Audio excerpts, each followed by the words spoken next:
Hello my loves and welcome back to another reading video. It's been a minute since we've done one and it is finally starting to feel like fall here. It's getting to be a little cooler in the evenings, some chill autumnal breezes. Right now I have intermittent rain tapping on my skylight, so it's so nice and cozy. I have a cozy perfume on right now that smells like rice pudding and I have a warm cup of tea next to me, and on this lovely cozy evening I thought it would be fun to return to Winnie-the-Pooh. We did one chapter of this already a couple of months ago, so if you want to enjoy that one or catch up on that first, I'll make sure it's linked in the description so you can find that one as well. But today we are going to be jumping into chapter 2 of Milne's Winnie-the-Pooh. This is the original Winnie-the-Pooh volume. So let's start to get into it. This is going to be soft-spoken reading, nice and peaceful and relaxing. I'm sure some incidental mouth sounds, but hopefully not too much. I will do my best to show you all of the pictures so you get to see it too. Let's see. Let's find our way to chapter 2, which starts on page 22. There we go. So after Pooh's first adventure, we get to chapter 2, in which Pooh goes visiting and gets into a tight place. Edward Bear, known to his friends as Winnie-the-Pooh, or Pooh for short, was walking through the forest one day, humming proudly to himself. He had made up a little hum that very morning, as he was doing his stoutness exercises in front of the glass. Tra-la-la, tra-la-la, as he stretched up as high as he could go, and then tra-la-la, tra-la, oh help, la, as he reached over to touch his toes. You can see a little drawing of him right there, trying to touch his toes, looking in a little piece of mirror. After breakfast, he had said it over and over to himself until he had learnt it off by heart, and now he was humming it right through properly. It went like this. And here you can see him walking through the woods as he sings his little song, looking at the trees and the birds. Tra-la-la, tra-la-la, tra-la-la, tra-la-la, rum-tum, tiddle-um-tum, tiddle-iddle, tiddle-iddle, tiddle-iddle, tiddle-iddle, rum-tum-tum, tiddle-um.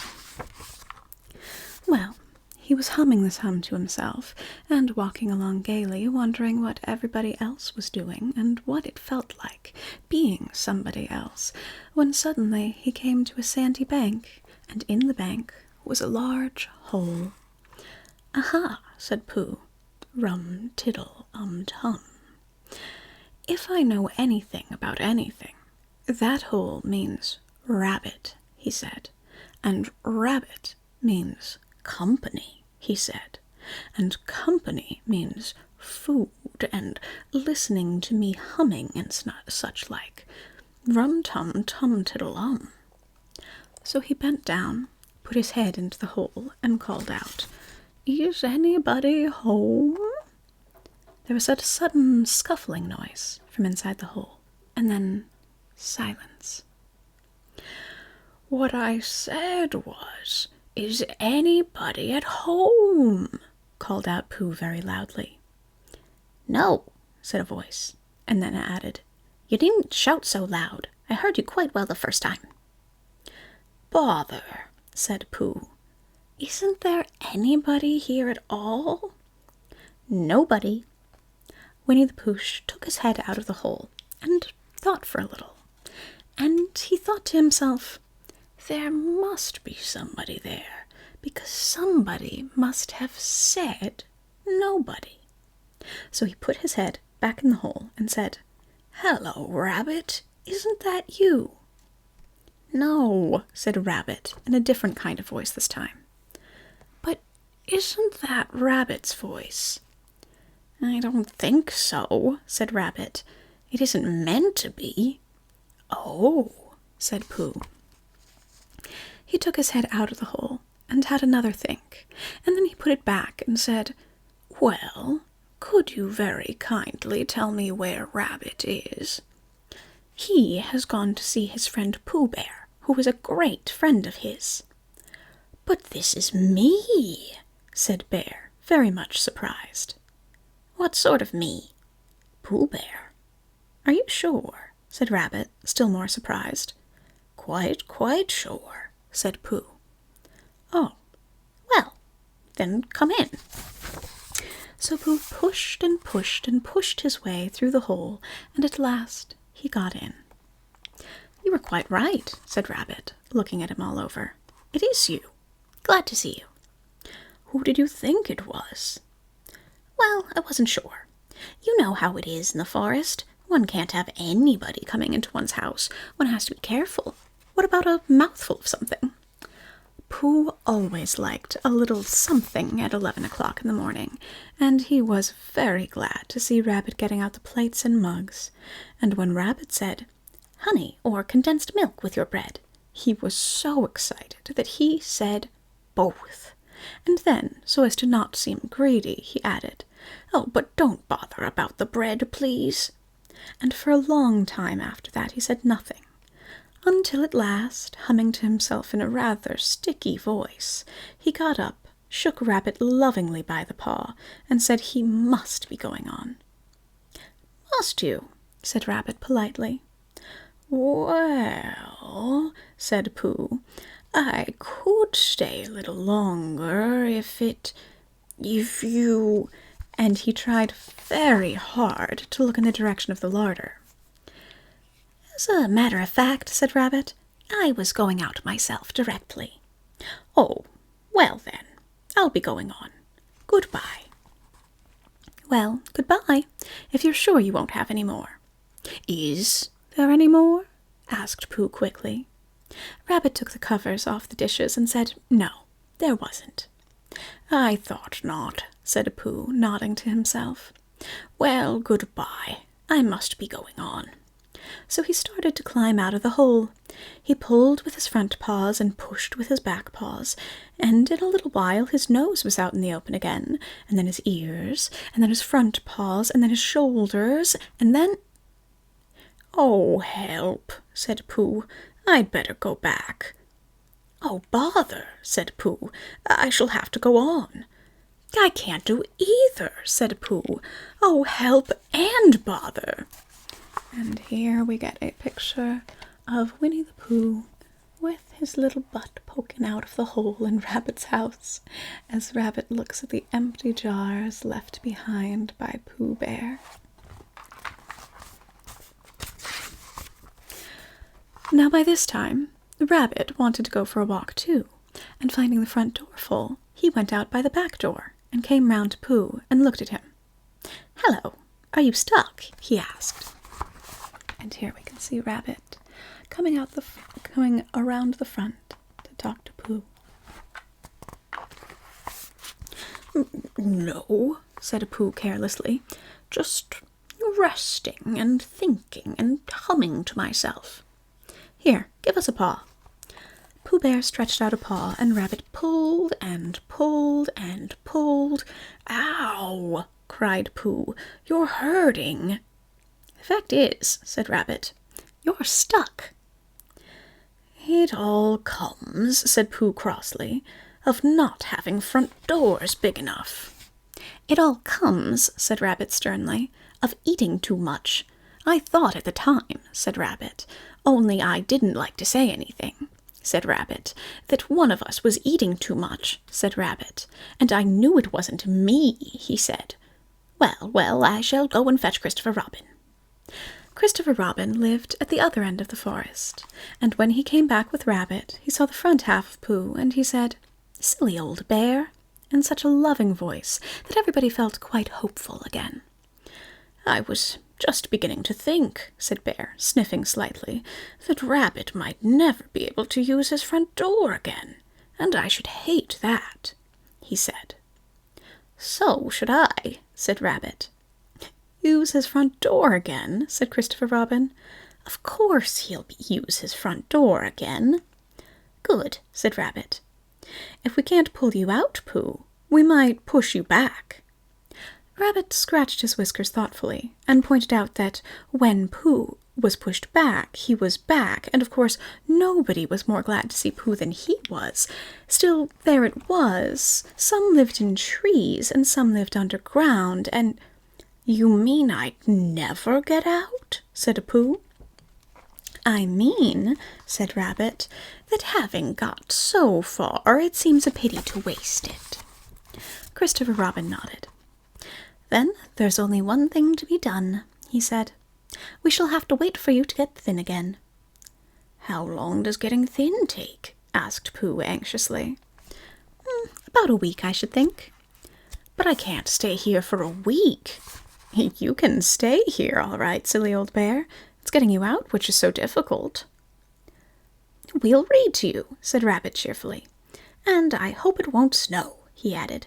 "And I say, old fellow, you're taking up a good deal of room in my house. Do you mind if I use your back legs as a towel horse?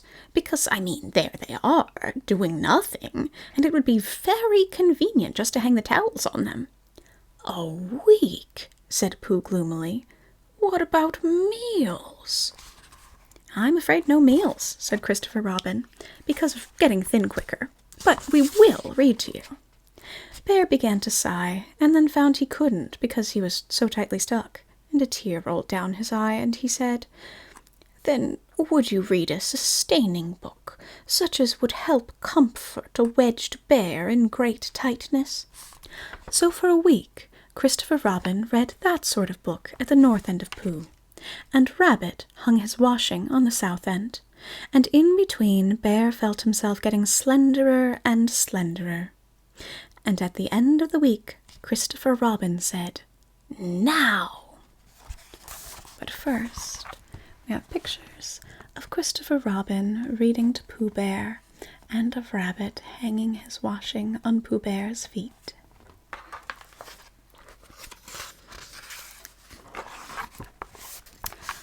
So, he took hold of Pooh's front paws, and Rabbit took hold of Christopher Robin, and all Rabbit's friends and relations took hold of Rabbit, and they all pulled together. You can see the conga line of all of them going across both pages, as we have everybody from largest to smallest down to little bugs helping out and pulling Pooh Bear out. And for a long time, Pooh only said, "Ow," and "Oh," and then all of a sudden he said, "Pop," just as if a cork were coming out of a bottle. And Christopher Robin and Rabbit and all Rabbit's friends and relations went head over heels backwards, and on top of them came Winnie-the-Pooh, free. So, with a nod of thanks to his friends, he went on with his walk through the forest, humming proudly to himself. But Christopher Robin looked after him lovingly and said to himself, "Silly old bear." And that is the end of chapter 2. Let's see.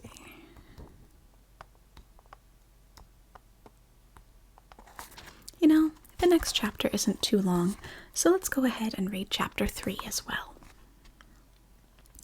Chapter 3, in which Pooh and Piglet go hunting and nearly catch a woozle. The Piglet lived in a very grand house in the middle of a beech tree, and the beech tree was in the middle of the forest, and the Piglet lived in the middle of the house. Next to his house was a piece of broken board which had "Trespassers W" on it. When Christopher Robin asked the Piglet what it meant, he said that it was his grandfather's name, and had been in the family for a long time. Christopher Robin said you couldn't be called Trespassers W, and Piglet said yes, you could, because his grandfather was, and it was short for Trespassers Will, which was short for Trespassers William. And his grandfather had had 2 names in case he lost one. Trespassers, after an uncle, and William, after Trespassers. "I've got 2 names," said Christopher Robin carelessly. "Well, there you are. That proves it," said Piglet. One fine winter's day, when Piglet was brushing away the snow from in front of his house, he happened to look up, and there was Winnie-the-Pooh. But first, you can see Piglet sweeping up the snow outside the house. You can see, oh, I'm mirrored, so I keep getting the wrong side. Piglet over here with a little trail of footprints around his house as he sweeps up the snow, and up top of the page you can see the Trespassers W sign. Pooh was walking round and round in a circle, thinking of something else, and when Piglet called to him, he just went on walking. "Hello," said Piglet. "What are you doing?" "Hunting," said Pooh. "Hunting what?" "Tracking something," said Winnie-the-Pooh, very mysteriously. "Tracking what?" said Piglet, coming closer. "That's just what I ask myself. I ask myself, what?" What do you think you'll answer?" "I shall have to wait until I catch up with it," said Winnie-the-Pooh. "Now look here." He pointed to the ground in front of him. "What do you see there?" "Tracks," said Piglet. "Paw marks." He gave a little squeak of excitement. "Oh, Pooh, do you think it's a woozle?" "It may be," said Pooh. "Sometimes it is, and sometimes it isn't. You can never tell with paw marks." And you can see Winnie-the-Pooh and Piglet discover the paw marks, look at the tracks, and then begin to follow them all around.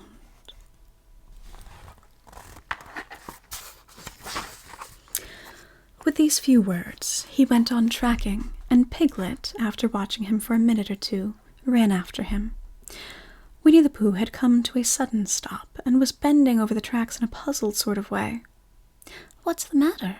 asked Piglet. "It's a very funny thing," said Bear. "But there seem to be 2 animals now.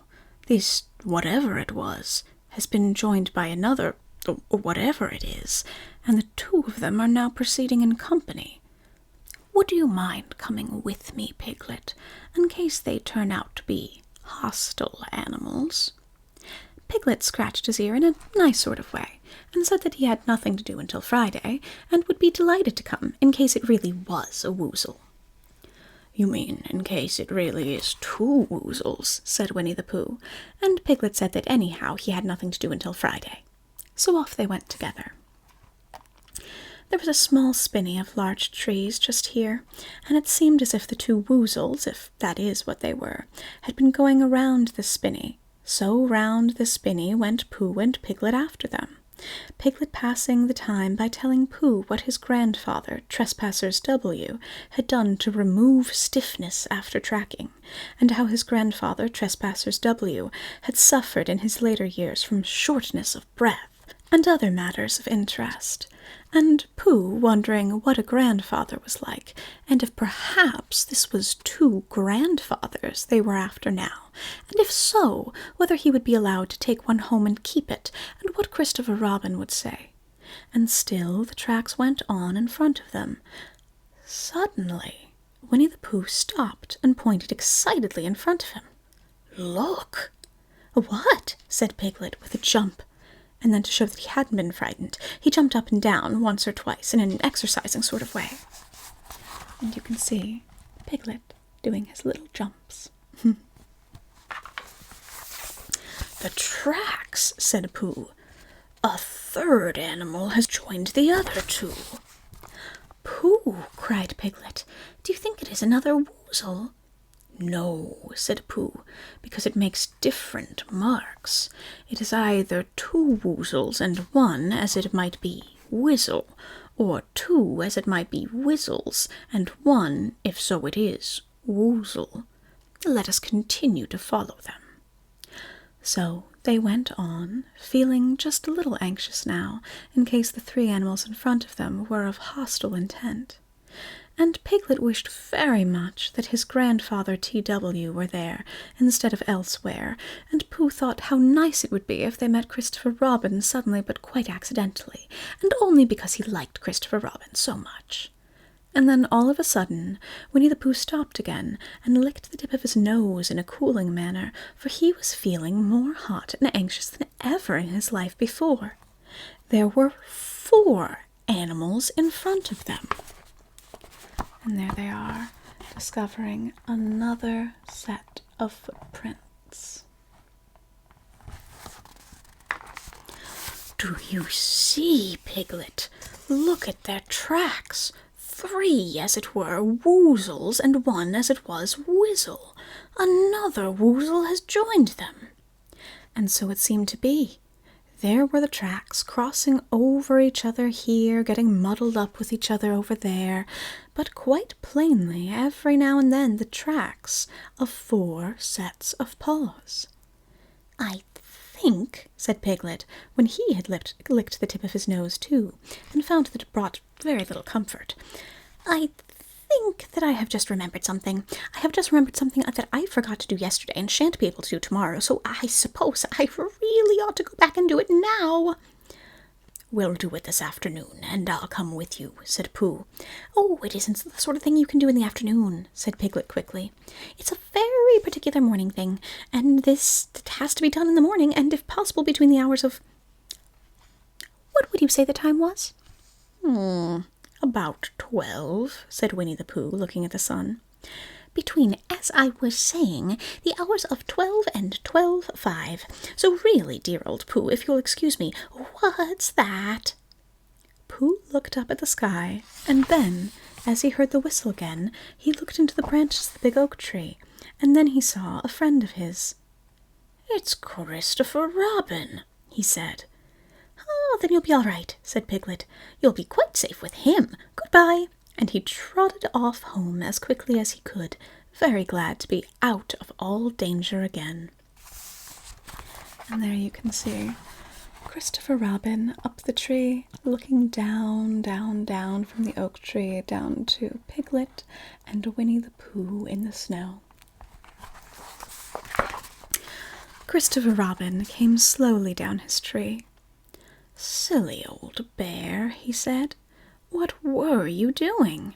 First you went round the spinney twice yourself, and then Piglet ran after you, and you went round again together, and then you were just going around a 4th time. Wait a moment, said Winnie-the-Pooh, holding up his paw. He sat down and thought in the most thoughtful way he could think. Then he fitted his paw into one of the tracks, and then he scratched his nose twice and stood up. Yes, said Winnie-the-Pooh. I see now, said Winnie-the-Pooh. I have been foolish and deluded, said he, and I am a bear of no brain at all. You're the best bear in all the world, said Christopher Robin soothingly. Am I? Said Pooh hopefully. And then he brightened up suddenly. Anyhow, he said, it is nearly luncheon time. So he went home for it. And that is the end of chapter 3. And I think that is where we will leave it off for tonight, leaving chapter 4 in the future for our next reading session. And that will be enough Winnie-the-Pooh for today. I hope you enjoyed this reading session. Please let me know if you did. And if you like Winnie-the-Pooh, let me know which your favorite Winnie-the-Pooh story is. I find them quite charming. I think the writing style is very lovely. I was thinking about it while I was reading. They do something funny. The writing likes to capitalize words for emphasis. So when he's calling himself a foolish bear, they'll capitalize the F in foolish. And I think that's so funny because that's something I do in my texts and my writing to my friends now, so many years after this was written. And I think it's lovely to see how language changes, but also it stays the same. And with that thought, I think I will leave you for tonight. I hope that you are cozy and relaxed and ready for rest. I will see you all next time.